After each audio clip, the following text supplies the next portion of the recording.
ఆపద సమయాలు అనేవి ఉంటాయి. ఎప్పుడు మంచి దినములే కాదు, కొన్నిసార్లు కొన్ని పరిస్థితులు మనకు ఎదురవుతాయి. విశ్వాస యాత్రలో ఎదురయ్యే పరిస్థితులు ఏవైతే ఉన్నాయో, ఆ పరిస్థితులు ఒకవేళ ఆపత్కాలం అనేది వస్తే ఆయన నన్ను దాస్తాడు. విశ్వాసంతో పలుకుతున్న మాట అంటే, విశ్వాసం ఉన్న వారిని ప్రభువు దాచగలడు.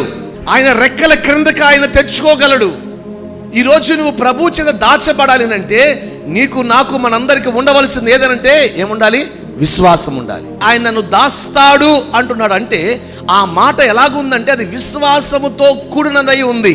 దావీదు పలుకుతున్న మాటల్లో నీ విశ్వాసం నిన్ను ప్రభు చేత దాచేట్లుగా చేస్తుంది. దావీదు అందుకుని అంటాడు, ఒకవేళ ఆపద దినాలు వస్తే ఆ దినాల్లో ప్రభువు నన్ను దాయగలడు.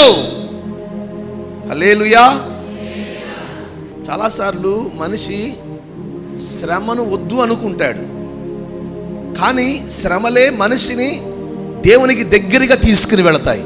భక్తుడు అంటాడు, జీవితంలో ఒకవేళ ఆపద కాలం అనేది వస్తే, ఆ చేదు పరిస్థితులు వస్తే, ఆ శ్రమల గుండా వెళ్ళవలసి వస్తే నా విశ్వాసం ఒకటే, ప్రభు నన్ను దాస్తాడు. హల్లెలూయా. నిజమే, విశ్వాసంతో పలుకుతున్న మాటలు ఇవి. వస్తాయేమో అని కాదు, ఆపద కాలం ఒకవేళ ఉంటే నా బ్రతుకులో ఆ దినమందు కూడా ప్రభు నన్ను దాయగలడు.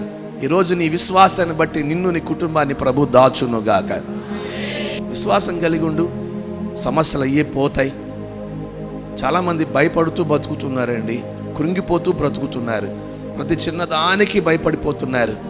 వద్దొద్దొద్దొద్దు, వారు భయపడక అన్న మాట ఈరోజు మనకు మాదిరి.